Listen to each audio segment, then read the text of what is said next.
Essa é uma continuação do discurso que fiz ontem e que continuarei também nos próximos dias. Como disse ontem, não concederei a parte porque me faltam poucas horas para chegar ao dia final. E diz esse discurso: a campanha incessante feita contra mim chegou ao paroxismo. O assunto estacionou cansativo e, para abreviá-lo, a fúria punitiva exige não a elucidação do caso, mas a eliminação do meu mandato. É preciso atenção ao precedente perigoso de entregar uma cabeça só porque ela já não suporta mais tanta pancada. Os que vociferam pela cassação se recusam a tomar conhecimento da defesa. Felizmente, vivemos numa democracia e a defesa não é um privilégio, é a garantia das liberdades, é um sinal de superação do arbítrio. No que concerne a mim, ampla defesa e contraditório acabaram superados pelas manchetes. Para que perder tempo ouvindo Demóstenes, se já saiu no jornal que ele é culpado? Para que fazer perícia nas interceptações telefônicas, se foi a Polícia Federal que gravou, editou e montou? Afinal, numa altura dessa do campeonato, é mais fácil acreditar no Demóstenes ou em seus detratores? Felizmente, devido processo legal, não é uma competição, é uma conquista da cidadania. De acordo com o Supremo, é imprescindível na fase administrativa a obediência aos ritos.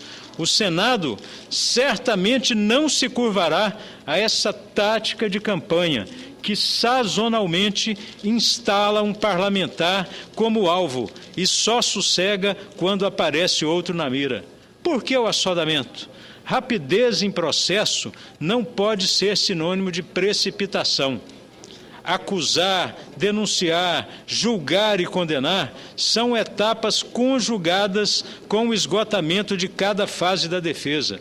Uma dessas fases, absolutamente indispensável, é a ferição da qualidade das provas. O detalhe que incrimina pode ser desmentido por outro detalhe que inocenta. Para emergirem os diálogos que interessariam a defesa, é vital o cumprimento de 3 estágios: periciar com rigor todas as gravações, transcrever ipsis literis as frases e identificar outros sons, e, em seguida, periciar as transcrições, checando-as com as gravações. Perícia não é uma modalidade de enrolação da defesa, não é uma filigrana para postergar julgamento. Perícia é uma ciência a serviço da justiça. Como avançou a tecnologia de grampear telefone, houve significativas melhoras no pessoal, nas técnicas e nos equipamentos de perícia. Para me investigar ilegalmente, se utilizou tecnologia de ponta. Para me punir, estão sendo usados métodos medievais. Existir bode expiatório é indigno do Senado da República. Desde o início, atesto a minha inocência. Peço cuidado com o produto das escutas e alerto para o estratagema de divulgação sistemática que dinamita a honra. Faz parte do método iniciado nos grampos. Acusam, denunciam, punem e obrigam ao cumprimento de pena para depois se pensar na legalidade e na qualidade das provas.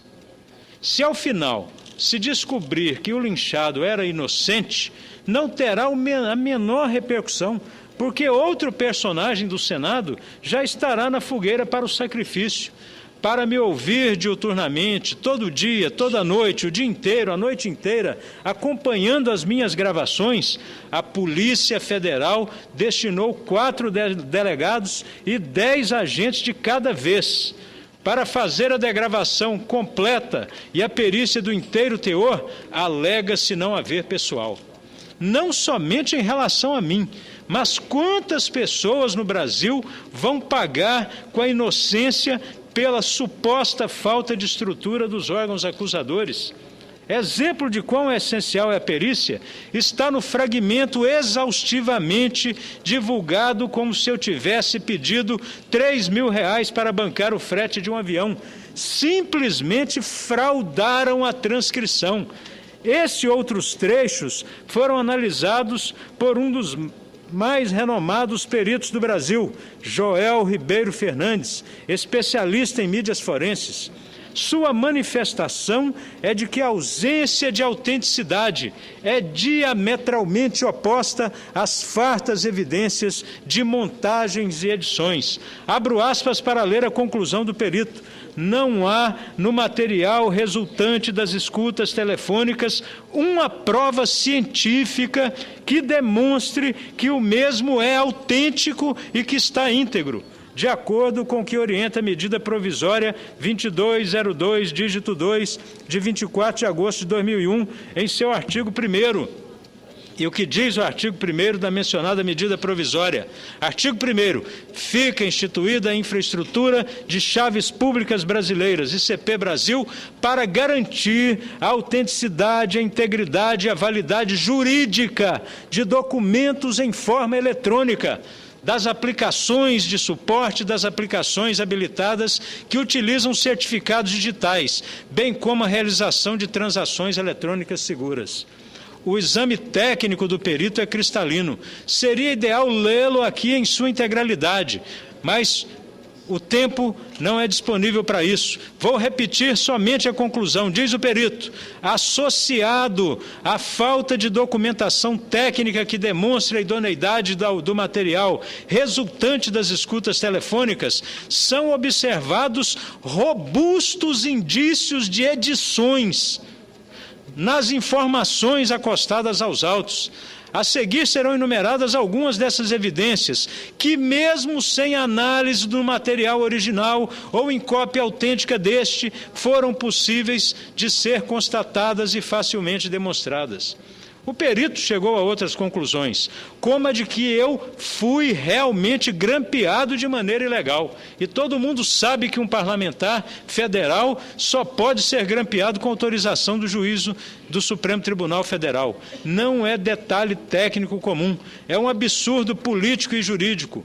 Hoje eu sou a bola da vez. Se a tramóia der certo comigo e me amputar o mandato, daqui a pouco pode se repetir com outra vítima, um outro senador. É preocupante o precedente de tentar caçar um senador com base em provas ilegais. Para completar, se negam perícias, única forma de identificar ruídos, separar cada som de acordo com o que provocou. Para se fazer justiça, é indispensável se descrever o ambiente em que está o autor da fala. Não é porque alguém diz que está próximo à causa de outrem que isso é necessariamente verdadeiro. Como não houve diligências à época das interceptações e não está havendo agora apuração alguma, resta aos difamadores a porta larga do achismo. O pensamento se resume assim: se tanta gente falando tanta coisa do Demóstenes durante tanto tempo, se tem tanta gente, eu acho que alguma coisa tem de errado. E se eu não achar nada de errado contra ele nos autos, não é porque está tudo certo, mas porque eu é que não estou encontrando. O raciocínio é tosco e está pronto. E o pior, como foi repetido na mídia até 50 vezes por segundo nos últimos 4 meses, virou verdade.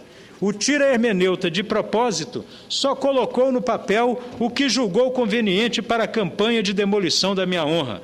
No tal trecho dos R$3.000 do avião, ouve-se nitidamente uma voz ao fundo cobrando uma viagem aérea. As 3 não são minhas, nem a cobrança, nem a viagem, nem a voz. 2 empresas de táxi aéreo e a Agência Nacional da Aviação Civil foram impelidas pelo Conselho de Ética e documentaram que estão explicados os meus itinerários e suas respectivas quitações. Portanto, os R$3.000 do tal frete não têm qualquer relação comigo. A cobrança do contratado ao contratante era acerca de outro voo, mas não foi o que o público ficou sabendo. Aliás, se não tivesse sido feita a perícia, nem meus advogados teriam ficado sabendo. Seria minha palavra contra a do irresponsável que fez a montagem e a digitou nos autos.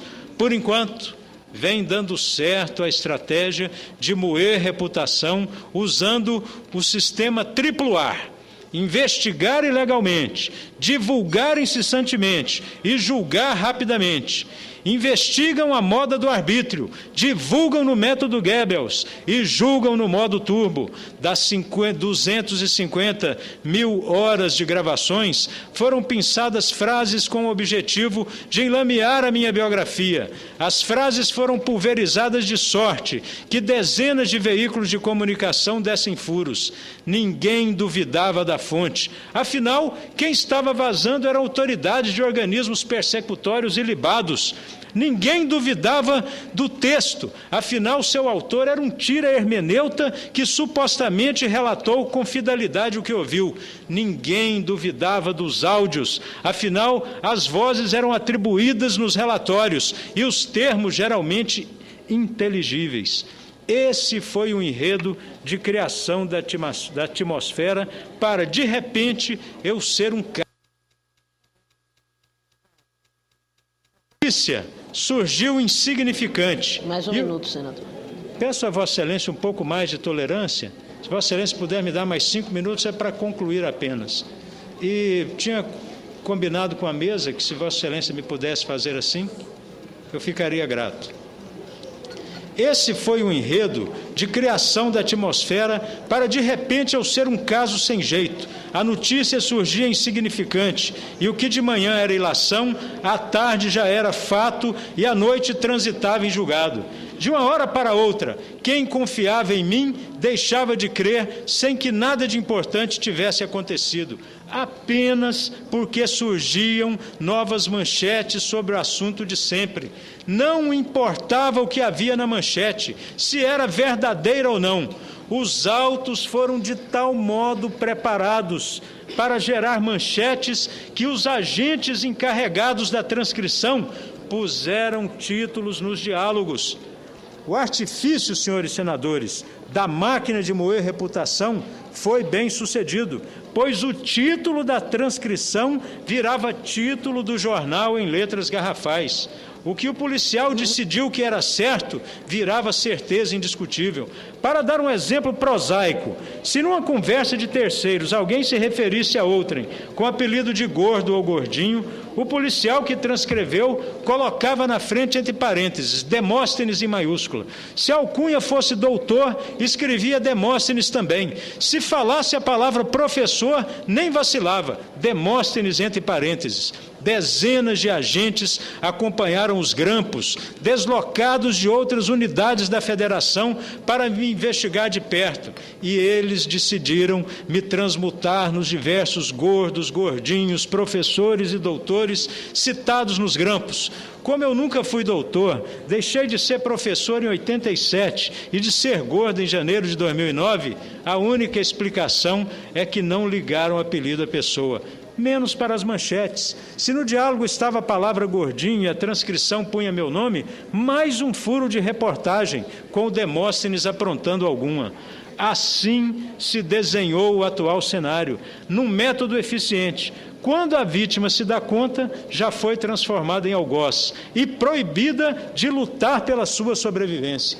Para encerrar, volto à pergunta, senhoras e aos senhores senadores. Alguma vez, algum dia, ainda que en passant, fiz qualquer gestão junto a vossas excelências sobre qualquer interesse de Carlos Cachoeira? Certamente não. A análise acurada dos autos comprova que eu agia fora do Senado com a mesma retidão com que sempre atuei aqui dentro. Relembrem minhas ações, todas republicanas e a serviço do Brasil. Elas é que devem ser apreciadas.